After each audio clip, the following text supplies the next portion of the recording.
तो इस वीडियो में हम कुछ इंपॉर्टेंट इलस्ट्रेशंस करने वाले हैं। तो इस वीडियो का जो ट्रेंड है वो पहली कुछ वीडियोस के जैसा ही रहेगा। तो आप पहले सवाल को खुद ट्राई करेंगे सोल्यूशन जानने से पहले, और कमेंट सेक्शन में बताएंगे आप कहाँ तक पहुंचे। अगर आपका आंसर आ गया तो you can write down the answer, answer नहीं आया है तो आपको ये बताना है कि आप किस हद तक पहुंच गए, आपको क्या लगता है सवाल किस तरह से होना चाहिए और आप नहीं कर पा रहे हो, जिससे कि मैं आपकी गलतियों में आपकी मदद कर पाऊँ, पॉइंट आउट कर पाऊँ, क्योंकि सिर्फ सोल्यूशन जानना यहाँ पे हमारा मेन एम नहीं है। तो पहले 30 मिनट हमारी टीम एक्टिव रहती है, तो अगर आप जल्दी कमेंट पर कर पाओ तो that will be great for you only. तो सवाल के साथ शुरू करते हैं। तो आज का सवाल यार बहुत ज़्यादा टफ नहीं होने वाला, एक जनरल सवाल है जो कि आपकी स्टैंडर्ड टेक्स्ट बुक में आपको मिल जाएगा। मैं ज़्यादातर जो सवाल लाता हूँ वो कुछ अलग होते हैं, ये कुछ अलग नहीं है, ये एक जनरल चीज़ है जो कि हर किसी को आनी चाहिए। पर मैंने ये ऑब्जर्व किया है कि ज़्यादातर बच्चों को इतने मैनिपुलेशंस भी नहीं आते अलजेब्रिकल, तो एटलीस्ट ये आना चाहिए। तो इस तरह के मैं कई सारे सवाल अपलोड करूँगा, अगर आप इन सवालों को ढंग से कर लें तो एडवांस में आपको बहुत ज़्यादा मदद मिलेगी और mains will be a piece of cake for you. तो शुरू करते हैं। तो ये क्वेश्चन हमारी स्क्रीन के सामने, the tangent at a, b to the curve x cube plus y cube बराबर c cube, meet the curve again at a1, b1।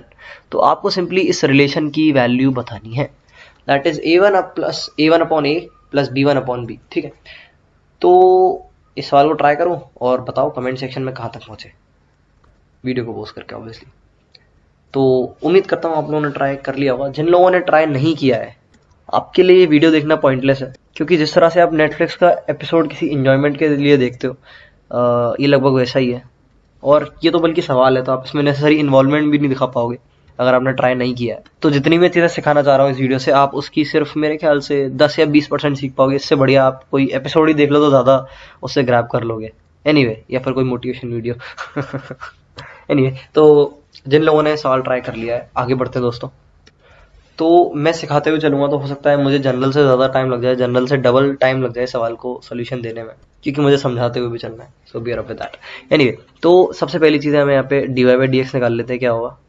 So d y by d x will be minus x square upon y square. ठीक है, and d y by d x at a, b will be a square upon b square का minus. ठीक है, अब दिक्कत यह है कि बंदा क्या करता है कि उसको पॉइंट मिल गया, उसको टैंजेंट का स्लोप मिल गया, अब वो टैंजेंट की इक्वेशन निकालने लग जाएगा। तो मैं इस चीज़ की ज़रूरत ही नहीं है।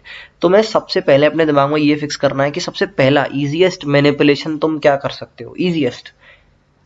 अब मैं सवाल को देखूँ तो सबसे कॉम्प्लेक्स मैनिपुलेशन जो मेरे दिमाग में आता है कि मैं इस पॉइंट और इस स्लोप से टैंजेंट की इक्वेशन निकालूं और उस टैंजेंट की इक्वेशन को इसके साथ सॉल्व करूं कि कितनी बार काट रहा है, और फिर a1 v1 इन्वॉल्व करूं और कुछ मैसी सा निकल के आएगा, वो मैं देख लूंगा कैलकुलेशन जब आगे बढ़ेगी। नहीं, ये सवाल में बिल्कुल नहीं करना। ये सवाल 2 मिनट का सवाल है। तो जब भी ऐसा हुआ करे, इस कॉम्प्लेक्स चीज़ों को सोचने से पहले, जो कॉम्प्लेक्स का मतलब है कैलकुलेशन वाली चीज़ें सोचने से पहले, जो सिंपलेस्ट ईजिएस्ट मैनिपुलेशन आप अप्लाई कर सकते हैं, आपको वो करना होता है। ठीक है, तो हमने स्लोप निकाला, और इसी स्लोप को निकालने का एक और तरीका हमें सवाल में दे रखा है। तो एक लाइन पे हमें 2 पॉइंट दे रखे हैं, 2 पॉइंट दे रखे हैं, तो उस लाइन का स्लोप भी निकाल सकते हैं, और ये लाइन वो टैंजेंट ही है। तो सिंपली उस टैंजेंट का स्लोप हो जाएगा b minus b upon a1 minus a। ठीक है, that will be equal to minus a square upon b square. खेल खत्म। और ये हमारे पास पहला रिलेशन था। दूसरा रिलेशन भी है हमारे पास, नीचे आ जाते हैं। That is a cube plus b cube बराबर c क्यूब, और सेम चीज़ हम a1 b1 के साथ लगा सकते हैं। तो a1 cube plus b1 cube की वैल्यू हमारी c क्यूब के बराबर हो जाएगी। यहाँ से हमें पता चलेगा कि a cube plus b cube is equals to a1 cube plus b1 cube. तो यहाँ से हम ये चीज़ डिराइव कर सकते हैं, that a cube minus a1 cube is equals to b cube minus b1 cube. ठीक है, तो इस पर हम p cube minus q cube का फॉर्मूला लगा देंगे। तो ये इस तरह से खुलेगा,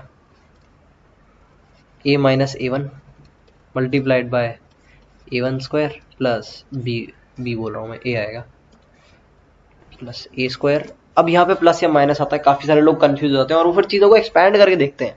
तो ये नहीं करना होता यार, इस चीज़ को एटलीस्ट याद रखो। तो मैं छोटे छोटे स्टेप में बताता जाऊँगा कि ऐसी क्या एलिमेंट्स हैं छोटे छोटे जो आपके एग्जाम को खराब कर देते हैं।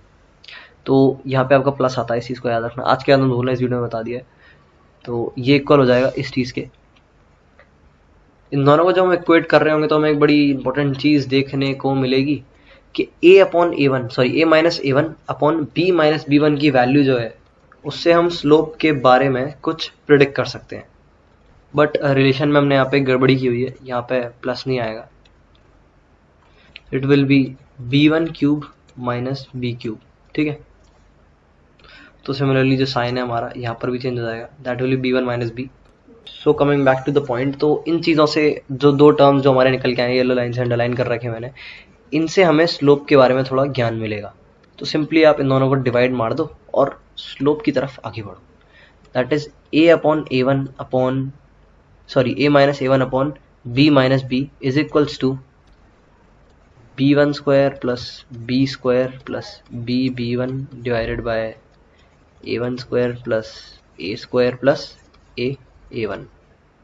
अगर आप इस वैल्यू को ध्यान से देखोगे तो ये इक्वल है -1 अपॉन m के, जो कि इक्वल है a square upon b square के, रेसिप्रोकल के, तो 1 अपॉन, ठीक है। So that will B b square upon a square. तो इस चीज़ से हम यहाँ पे इक्वेट कर देंगे, तो b square upon a square. अब सिंपली हमको यहाँ पर थोड़ी हिम्मत दिखानी होती है, यहाँ पर आके लोग अटक जाते हैं कि यार आगे बढ़ो कि नहीं बढ़ो, लेंथ बहुत ज़्यादा लग रही है।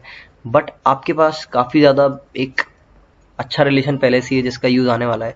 काफ़ी लोगों को पहले से नज़र आना चाहिए अगर कैलकुलेशन में आपकी बहुत ज़्यादा स्पीड है, बट नहीं होती लोगों की, तो चिल मारो, सिंपली इसको सॉल्व कर दो, ठीक है। इतना भी कोई ज़्यादा कॉम्प्लिकेटेड नहीं है।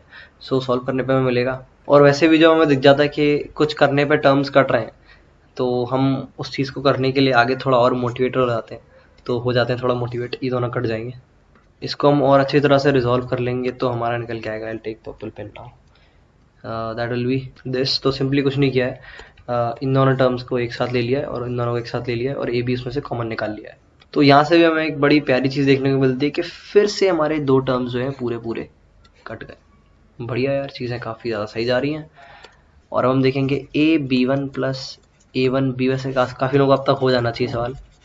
तो A B one plus A one B equals to A B. अब सिंपली ए बी को उधर ले आके डिवाइड मार दो, तो हमारी वैल्यू जो है निकल के आ जाएगी, that will be A B one. और इसी की वैल्यू हमसे पूछी थी, तो हमारा आंसर जो है -1 निकल के आ गया। यहाँ पे ऊपर आ जाते हैं वापस क्वेश्चन पे। तो सिंपली हमने इस मैनिपुलेशन का यूज़ किया और जनरल इक्वेशन जो हमें मैनिपुलेशन तो नहीं बोलूँगा, स्टैंडर्ड रिजल्ट दे रही है, उसका यूज़ किया और काम कर लिया। तो ये सवाल मैंने इसीलिए लिया क्योंकि काफ़ी ज़्यादा लोगों को लेंथ की आदत नहीं होती और इसमें कोई एज सच हार्ड लेंथ नहीं थी। बट मैंने जेन्युइनली ऑब्जर्व किया है अपने दोस्तों के आसपास, जब मैंने भी तैयारी करी थी, तो इस तरह के सवाल जो कि फंस जाते थे, लाइक टेंजेंट की क्वेश्चन एक बार तुमने निकाल ली और तुम सॉल्व करने लग गए तो तुम फंस ही जाओगे, तो लोग मोटिवेशन छोड़ देते हैं और सवाल बहुत ज़्यादा आसान होता है। तो ये तो एक सवाल था, मैं सोच रहा हूँ कि काफ़ी सारे सवाल एक एक करके डालता जाऊँ जो कि मेजरली ज़रूरी हैं, जो कि मेजरली आने ही आने चाहिए किसी चैप्टर को फिनिश करने के लिए। लाइक एक चैप्टर में अगर मैं एओडी की बात करूँ तो ऐसे कम से कम 30 सवाल हैं जो आपको आने ही चाहिए अच्छे से, और ये उन सवालों में से एक है। और आपको ये सवाल आते हैं तो आपका चैप्टर पूरी तरह से मजबूत है, ठीक है। तो ये तो एक ही सवाल था, और एक सवाल मैं ग्राफ का पहली वीडियो में डाल चुका हूँ। इंपॉर्टेंट इलस्ट्रेशन तो सारी बहुत ज़्यादा इंपॉर्टेंट है। बाकी आप कमेंट सेक्शन में यार मुझे ये बता सकते हो कि आप क्या चाहते हो कि मैं कौन से चैप्टर के सवाल स्पेसिफिकली आपके लिए डालूँ।